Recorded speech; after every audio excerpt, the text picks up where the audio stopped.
Thank you guys for coming out today.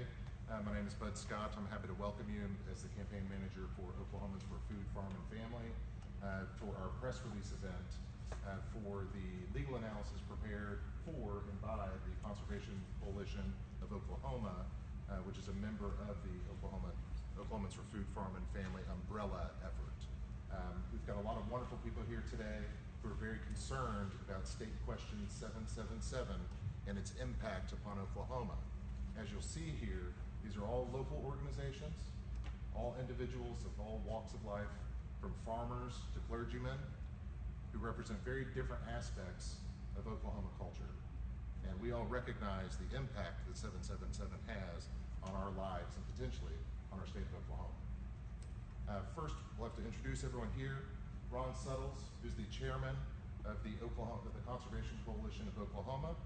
Christina Phillips, who's a board member for the Conservation Coalition of Oklahoma, but is also an attorney who prepared the legal briefing that we have for release today. Greg Mann with Trout Unlimited is right back here. And Trout Unlimited is a member of Conservation Coalition of Oklahoma as well. Carolyn Stager is with the Oklahoma Municipal League.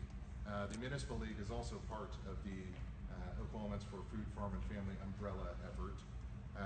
We also have Elizabeth Warner, who is a part of the Edmond City Council for Ward 2.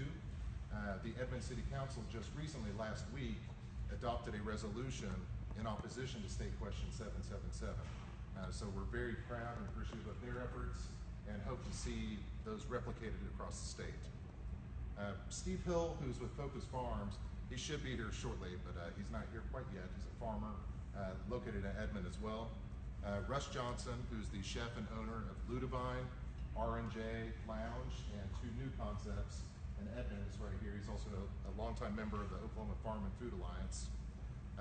Don Faulkner, who's a board member for the Oklahomans for Responsible Water Policy, standing behind us here, as well as Russell Dowdy, who is the coordinator for Oklahomans for Responsible Water Policy. Former State Senator Paul Maggie is here, as well as the co-chairman of the Oklahoma Stewardship Council. And then we have Jim Stovall, who's with the Oklahoma Conference of Churches. And we also have some representatives from the Kirkpatrick Foundation here as well, Louisa McCune and Brian Jones, who have been instrumental in providing third-party research on this issue and educating folks across Oklahoma. So we thank you all for being here, and thank you for your support. I'm going to turn it over here to Ron Suttles, who will explain the Conservation Coalition of Oklahoma and its efforts at defeating State Question 777. So thank you, Ron. Thanks, Bud. For those of you who aren't familiar with the Conservation Coalition of Oklahoma, we're an alliance of organizations created to connect conservation groups, communities of faith, youth service organizations, hunters, anglers, farmers, and businessmen across Oklahoma to work together on conservation issues that are important to Oklahoma. CCO is a table around which groups interested in conservation issues can join together to develop understanding, develop partnerships, and speak with a collective voice on conservation issues. We're a 501c4 organization, which allows us to work with legislators and represent conservation interests at the Capitol. Our soon-to-be 501c3 foundation will allow us to bring in additional partners and expand our capabilities. We're also a new affiliate of the National Wildlife Federation, just happened in the last few months. We interact with a wide range of organizations, and there are handouts available with additional information about our organization, the CCO, as well as some of the other organizations and some of the organizations that we connect with. You can also go to our website, which is oklahomaconservation.org, for more information about the CCO and in particular about State Question 777. Which brings us to why we're here today. State Question 777 is on the November ballot, and Oklahomans need to know what it means before they cast their vote.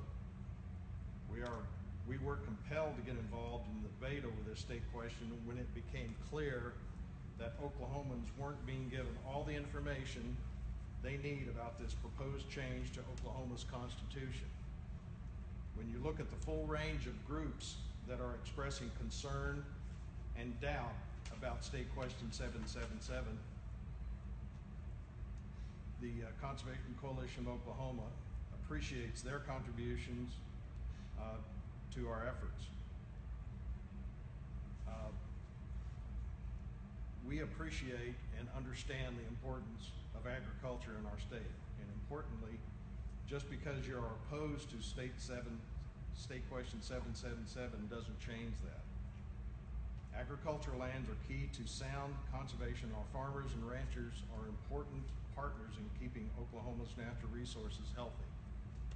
That said, Oklahomans need to understand that this state question is a big deal, and here's why.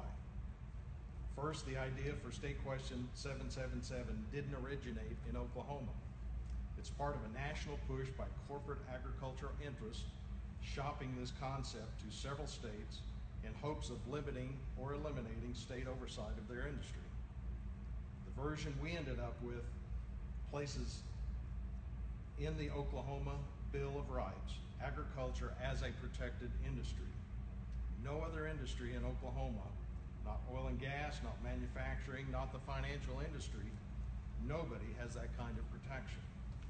Once you put it in the Constitution, legislators, city councils and state agencies become powerless.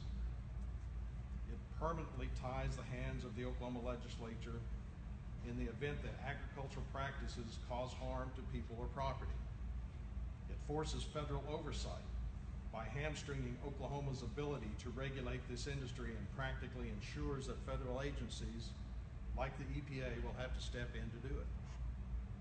Oklahoma's farming and ranching industry already has a statutory right to operate pursuant to Oklahoma statutes. It's critical to note, however, that under this statute they must still answer to the Oklahoma legislature, and that is the key to this state question. Proponents of this state question want it in the Constitution because the Constitution trumps future statutes.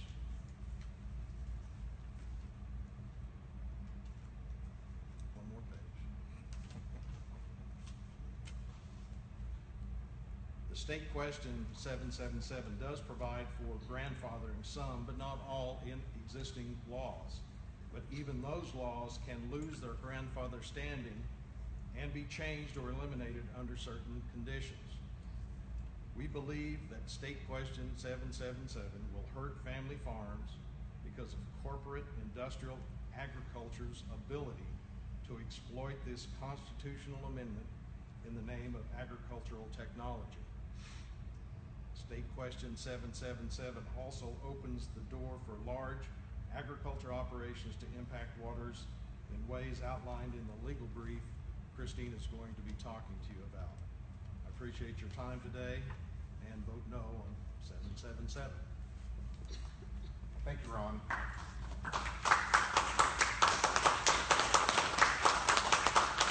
We'll now turn it over to Christina Phillips, who will provide a detailed explanation of the legal analysis that she prepared here. So, without further ado, we'll also have Q&A sessions for the media immediately after her presentation, because she's going to have to leave us and head back to Eastern Oklahoma. So thank you. Thank you so much. Good afternoon, guys. As Bud mentioned, my name is Christina Phillips. I'm a partner at the Indian and Environmental Law Group, which, as the name suggests, we practice primarily in the areas of Indian law and environmental law. Specifically, my practice is comprised primarily of environmental law. A little bit about myself. I was quite literally raised in a barn. My dad was an ag teacher. I spent lots of time raising animals, showing animals from the time I was 4 years old until I graduated at age 18. Was very involved in agriculture, did speeches, judging contests, all of those things. Was very proud to be awarded the state FFA degree, as well as the American Farmer degree. And I went on to continue my career in agriculture, if you will, at the Oklahoma State University, graduating with a Bachelor's of Science in Agribusiness. I say this because I want to impress upon you the impact that agriculture has had on my life. agriculture has molded me into the person I am today, and I certainly appreciate agriculture and all of the farmers and ranchers in our state. Nonetheless, as Bud mentioned, you can be for agriculture, yet oppose State Question 777. A few months ago, I was approached by representatives of the Conservation Coalition of Oklahoma, as well as the National Wildlife Federation, about concerns those entities had related to State Question 777. Particularly, these entities wanted to know whether their concerns had any legal justification. I can tell you today, after spending much time researching those concerns and other issues, that there are many issues that are legally justified to be concerned about. Those issues are detailed in a brief that I've prepared for the Conservation Coalition and the National Wildlife Federation. Quickly though, I would like to highlight just a few of those issues for you. The first is the potential for State Question 777 to put the state of Oklahoma at odds with federal law. The Environmental Protection Agency, or EPA, is responsible for implementing and enforcing a number of federal statutes, such as the Clean Water Act and the Clean Air Act. As part of those acts, they have the authority to delegate the enforcement responsibility to the states, and more specifically to state agencies. Here in Oklahoma, the Oklahoma Department of Agriculture, Food and Forestry and the Oklahoma Department of Environmental Quality have been designated certain enforcement authority. However, that enforcement authority comes with a qualification, if you will. The state and the state agencies must maintain the minimum federal regulations set forth by the EPA. In other words, states are free to pass laws that are more stringent than that set by the EPA, but they must maintain that federal floor of regulation in order to continue to implement and enforce those laws. Otherwise, the EPA can revoke that delegation of authority and take over enforcement. What that means for Oklahoma is that State Question 777 in many respects is a gigantic invitation to the federal government to come into the state and regulate Oklahoma entities. As Oklahomans, I think it's widely held that we value local control and local input. And it seems to me that State Question 777 is in direct contradiction to these Oklahoma values and goals. Some other concerns, as I was reviewing and analyzing this, is the vague and ambiguous language of State Question 777, as well as the legal standard, the compelling state interest language as laid out in State Question 777. A compelling state interest is a legal term of art that requires a strict scrutiny under the Constitution. In layman's terms, most regulations that are challenged and receive strict scrutiny analysis fail. In other words, any regulation passed by our legislature that somehow infringes upon the right to agricultural operations or the right to farm and ranch in Oklahoma would be met with strict scrutiny and would more than likely fail unless a very compelling state interest could be identified and established. Lastly, the last issue I'd like to address with you is one that I think we can all identify with, and that's our pocketbooks. So State Question 777 has the potential to affect my pocketbook and your pocketbook as Oklahoma citizens. Municipalities and public water suppliers are required by law to treat water to certain standards before distributing it to their consumers.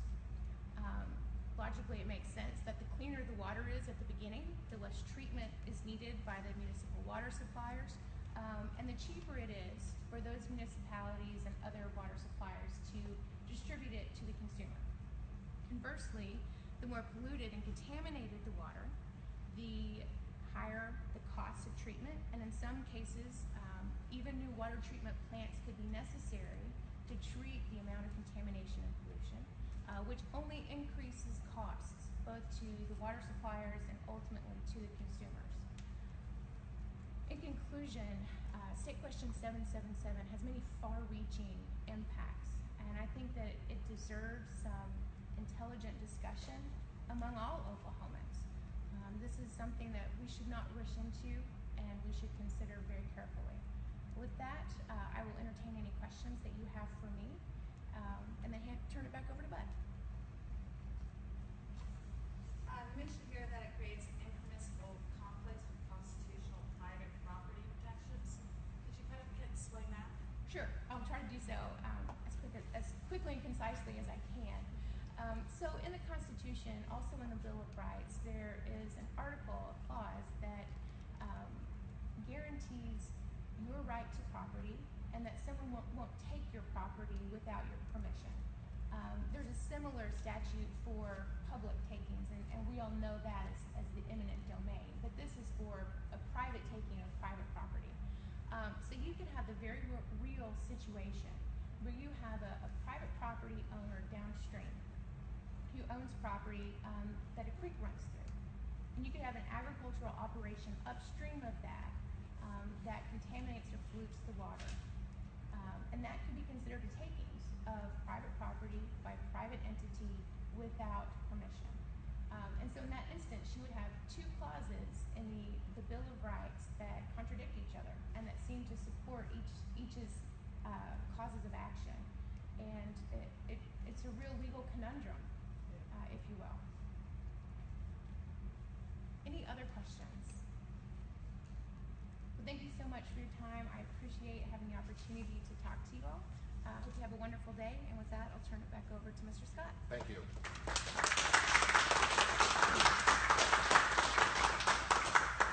Members of the media have been provided with a copy of the analysis in their media folder. It'll also be made available electronically, so we'll send that out. You can find it on our website, okfoodfarmfamily.com, or at okresponsibleag.com, .org, .gov, any of those ending suffixes. So you guys have plenty of opportunity to review that if you haven't already. We did provide it to the media in anticipation of this event. So we thank Christina for all the diligent work that she conducted in this in preparing that analysis. It really hammers home the issues we have with State Question 777. This is such a broad-reaching proposal that's really unchecked, and it's unparalleled in Oklahoma history. There's never been an attempt to grant constitutional privileges, to have a privileged class to an industry in Oklahoma. Those rights are usually reserved for people of sort of specific gender or race or disabilities. These are something that protect individuals rather than entire industries and practices. So it's very dangerous to start waving this language around and enshrining it in our sacred document, the Oklahoma Constitution. I'm going to speak briefly as the director of the Oklahoma Farm and Food Alliance, in which capacity I've served for the past 5 years. We represent over 400 local farmers, ranchers, restaurants, distributors, grocers across the state of Oklahoma that are all sizes. Some of them are backyard gardeners, some of them have 100-acre properties. Very few of them are large-scale industrial operators, but they're all committed to the local food system in Oklahoma. We view State Question 777 as a continued and blatant threat to our food transparency in Oklahoma. We all should have the right to know what goes into our food, to say how our food is raised, and to determine in particular the quality of our water that we drink as well. Under 777, our hands would be tied on all those fronts. So it's critically important to us at the Farm and Food Alliance to maintain that food transparency and the ability of our elected officials and our agency folks to regulate this industry. I'm going to turn it over to Russ Johnson really quick, who's with the Oklahoma Farm and Food Alliance, to make a brief statement on behalf of the restaurateurs and chefs. Thank you. Yeah, my statement will be brief and sort of general, but as Bud said, I am a chef and restaurateur of a farm-to-table restaurant, as well as some other concepts in the works. But you know, so much time is spent, you know, and as Christina mentioned, I think it's very possible to be pro-agriculture and be against this proposition, and that you know, so much time is spent on our part looking for, you know, searching out food products that are produced in a certain way, you know, that we are, you know, can be familiar with the practices involved in producing, whether it's livestock or crops, sorts of chemicals that go on to them, the way things are fed. bred, the way things are raised, and the way animals are processed, etc. And and as a restaurateur, I also have a clientele that cares a lot about these things, as I think more and more of the general public does. And so it's just very concerning that the language of this proposition is so broad as to make it virtually impossible to regulate in any way any of these practices that could be construed by really any individual to fall under the very broad veil of either livestock procedure, ranching practices, or agricultural technology, no matter how inhumane or detrimental the environment they may be. That's really the sort of the general gist of my position. I'll be happy to take any questions. Thank you, Russ. Yep, thank you. Appreciate it. Next, we'll turn it over to Carolyn Stager, who's the Executive Director of the Oklahoma Municipal League. She'll give a brief overview of the OML and their position on 777. Thank you very much, Bud, and thank you all for being here. I think I want to just get up and say ditto. I think Mr. Settles and Ms. Phillips actually did a wonderful job of the big overview in talking about local control. And representing 460 municipalities throughout this state, I think our cities and towns are very concerned with being able to protect the health and safety and welfare of their citizens. And I think many of the issues regarding land zoning and use, and particularly as it relates to water and all of the issues that have been talked about today. I know an example that our mayor out in Choctaw, Randy Ross, uses in this is I have a big subdivision here that's divided into 5-acre lots. So I'm coming in and spending $1 million and building my dream home, and then my next door neighbor decides that they're going to set up some kind of small farming operation, and guess what? The municipality would have no ability to regulate any of that under this proposition.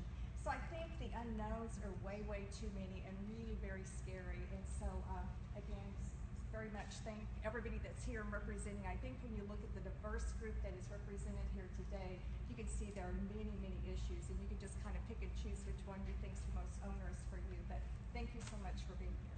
Thank you. Thank you, Carolyn. Next, I'd like to introduce Don Faulkner, who's a member of the board of directors for Oklahoma's Responsible Water Policy out of Tallahena, Oklahoma. So we have our southeastern representative now. Thank you so much for having the opportunity to be here today. As Ron said, I'm Don Faulkner from the town of Tallahena, and I'm a member of the board of the Oklahomans for Responsible Water Policy. We were founded in 2010 as a result of the state of Oklahoma and Oklahoma Water Resources Board trying to sell Sardis Lake in southeastern Oklahoma. And our group said, wait a minute, we can't do this. We need to look at this and make sure that the economy in southeastern Oklahoma is not adversely affected to benefit another economy somewhere else. And so we got busy and started growing our organization. Today we have 15,000 members in Oklahomans for Responsible Water Policy. We represent every county in the state of Oklahoma. And some of y'all may think we're just a southeastern Oklahoma group, but our largest membership county in our organization is Oklahoma County. They make up the largest county as far as membership in our organization. And I'd like to point out that we have three things that concern us about State Question 777. The first one is, like Christina said, and I won't dwell on too much, is the right to employ agricultural technology. It doesn't say good technology or generally accepted technology. It just says agricultural technology. And we all know by looking at our history what some of the agricultural technology has done to the environment in our country. We looked at Oklahoma. What did the Dust Bowl do to us? And that was created partly because of poor agricultural practices. We know what DDT did to us. It almost wiped out the bald eagle. But thank goodness we had regulations to stop DDT, and yeah, we have bald eagles that we can look at and marvel at. We also look at, in recent years, the algae bloom in our lakes and rivers.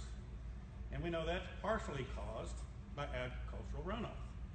Now, does that say we're against agriculture? No. We just say let's make sure that those practices are good and sound agricultural practices. The second thing that Christina brought up is the compelling state interest. And we also look at that and says, okay, what is this compelling state interest?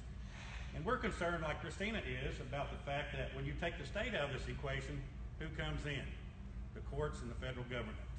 And I think that people in Oklahoma much rather have the state of Oklahoma working with our agricultural industry, creating good, sound agricultural policy, rather than letting the courts and the federal government come in and establish those policies.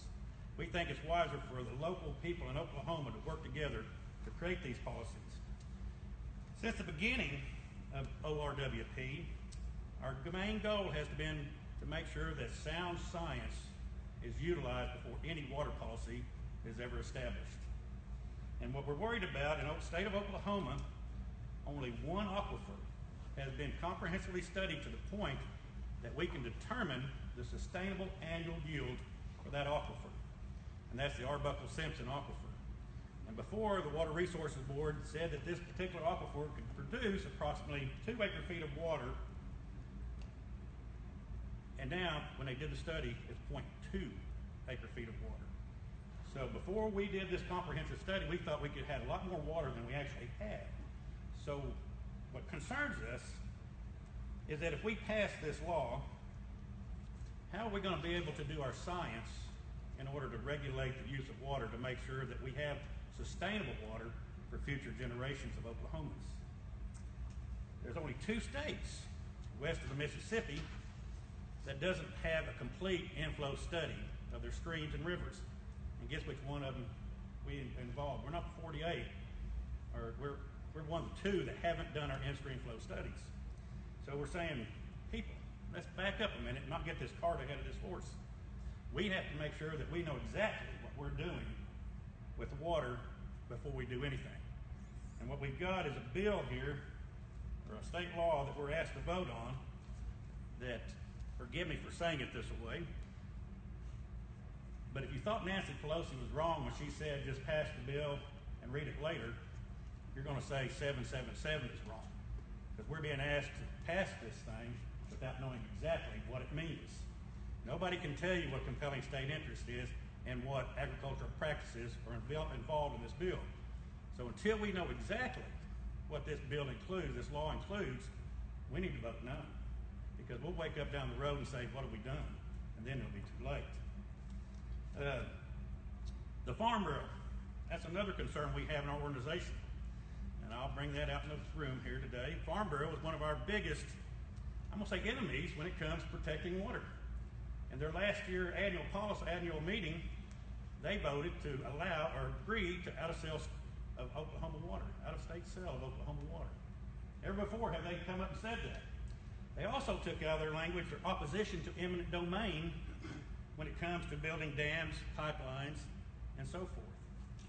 And they also put in this particular annual policy that the cities and towns and states cannot tax any infrastructure used to move water. So who's one of the biggest backers of State Question 777? Oklahoma Farm Bureau and Tom Buchanan. So over the years, they've been trying to take our water, and our group is concerned that all this is a backdoor way of moving water from one part of our state to the other. As I said before, we cannot build up the economy in one part of the state while destroying it in another part of the state. I believe Oklahoma is a great state. I grew up in this state, I went to school in this state, and I reside in this state. And to me, it's one of the best states in the country. And I say, as an Oklahoman, we make this ship rise together. We don't raise one part of it up and destroy the other. So I'm going to sit here with one last thing. I'm going to quote Tom Buchanan. He came to a recent meeting we had in Oklahoma's Responsible Water Policy. And he said, people, all I'm trying to do is protect a way of life. And I said, Mr. Buchanan, I'm glad you said that. That tells me you agree with me and Oklahomans for Responsible Water Policy, because that's what we're trying to do, is protect a way of life. Water is used in many industries, not just agriculture. And I looked up on Google, as everybody famously does. Did you know that I can survive as much as 8 weeks without food if I have water? I can only survive 3 to 5 days without water. So if we're saying what needs to be constitutionally protected, it's not agriculture, it's water. And I'm saying here tonight, again, help us all protect the way of life of the 98% of people that's not included in this bill, not just the 2%. Thank you.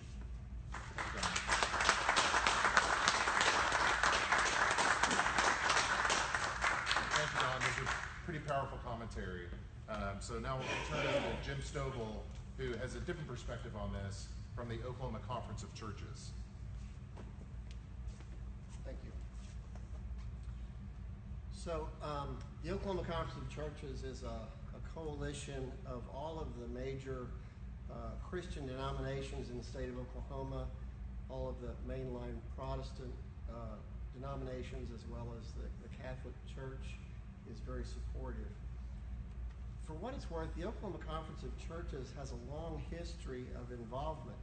I got to know Paul here many years ago when the Oklahoma Conference of Churches had a farm crisis program. People in the faith community were deeply concerned about what was happening to farms, especially small family farms throughout the state. We had a farm crisis hotline that was an attempt to prevent farmers from taking their own lives in the face of extreme threat to their farming operations.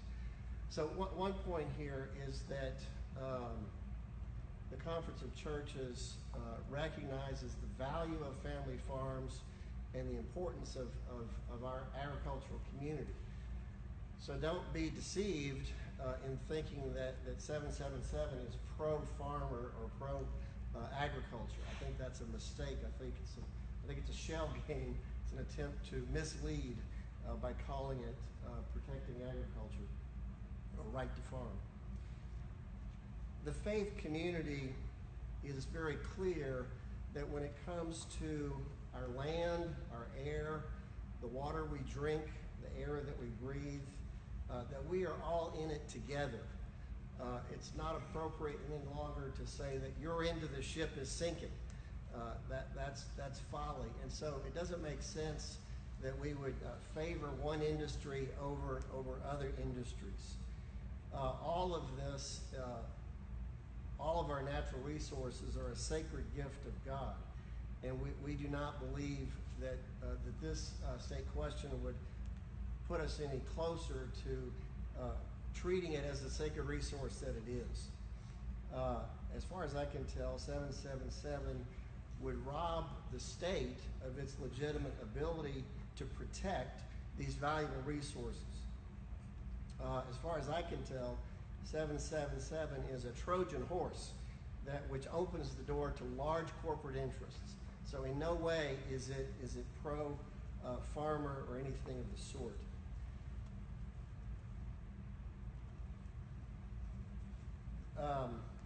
As a community, as a state, as Oklahomans, we need to have the ability, the capacity to act, to protect these natural resources, to respond to new problems, new threats to our land, our water, our wildlife, our air, and our food.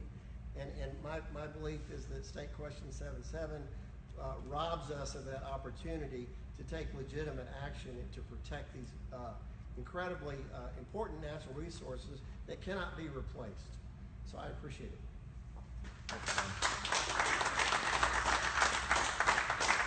Thank you.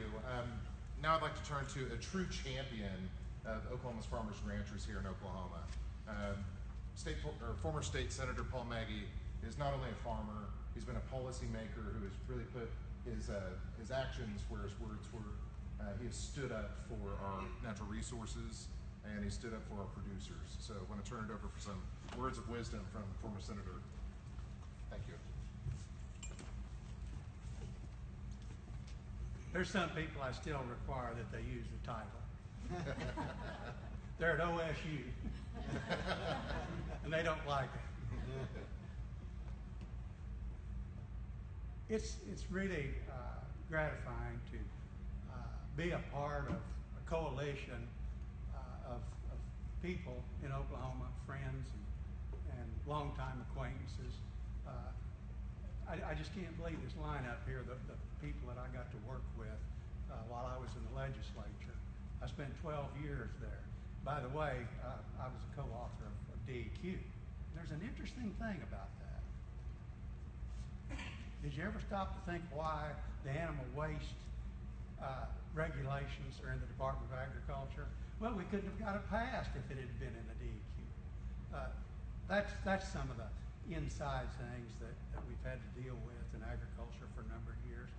And at that time, most of the farm organizations were opposed to us establishing a Department of Environmental Quality in the state of Oklahoma. And why were we doing it? We wanted primacy from the federal government so we could chart our own destiny. A great idea, and it's been a great piece of public policy. 777 is the biggest scam since Enron. Yep, I know about Enron. I studied that issue. I'm amazed that we have a past history for not talking about things. And by the way, right to farm was one of those issues. This came up a long time ago, but it just laid there. And I had another offshoot of it that I had to deal with called the self-environmental audit legislation for industry, which, by the way, provided a privileged immunity. Well, that's what 77 is. It's a privileged immunity. Folks, I farmed all my life. That's not the problem. That's not the issue. I completed my 69th wheat harvest here about a month ago. I'm going to be 80 years old in September. So I've seen a lot of the panorama of what's going on in agriculture. And I'll guarantee you, it hadn't all been pretty. In fact, I always harken back to a quote by Henry Kissinger. I don't know whether you all realize, but he was involved with the Rockefeller Foundation, who was out trying to feed the world. And Henry Kissinger made the comment, you can control nations with oil. You can control people with food. And so that's why we have this propaganda that just keeps coming out. Well, we're going to feed the world. Yep, Monsanto, Cargill, ADM. I've heard those comments from them. That's not anything new. 777, as I looked at it while it was going through the legislature, was one of those solutions, searching for a problem. How many issues have we witnessed in the last 2 or 3 years in our state legislature? And it hadn't gotten us anyplace. Distortions of these new technologies, production technologies, there's so much unfairness in the marketplace. You see the integrated systems do away with competition in the marketplace. Just stop to think about it. Chickenization, that's what we call it. It's a complete lockup. And what does it do? It shifts all of the inherent risk in food production down to the lowest level. This is an economic issue. And that's something that I think we in agriculture just can't talk about. And we're going to need to do that. Due to the growing influence of large agribusiness concerns, falling crop prices, and that's today, and failed agriculture policies of the past in rural America has cost us somewhere between 700 and 1 million family farms. We've got some good information that Brian has put together for more recent information. Yes, these were men and women who embraced the American dream, who had done everything that we were supposed to do to be successful, were left with nothing. Norman Rockwell's vision of America is dead. No, I don't believe it. I see a much brighter future for all of us because we're in this together. But I do want to leave you with a little quote that I have because I think it's so appropriate for today, what we're living through beyond the 777 issue. On a sweltering summer day, an old man went down into a cool cellar for some relief. The moment he entered, however, he was blinded by the darkness. Don't worry, said another man in the cellar. It is natural that when you go from light to darkness, you are unable to see. Soon enough, though, your eyes will grow accustomed to it, and you will hardly notice it is dark. The man replied, "My dear friend." The first man turned to him and said, leaving, "That is exactly what I'm afraid of."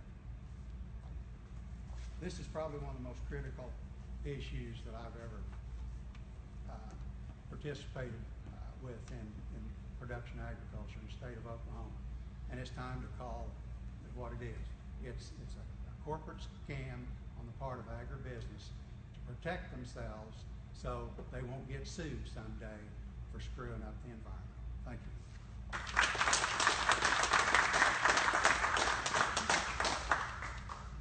As Senator Meggie said, a solution looking for a problem. That's what we have here with State Question 777.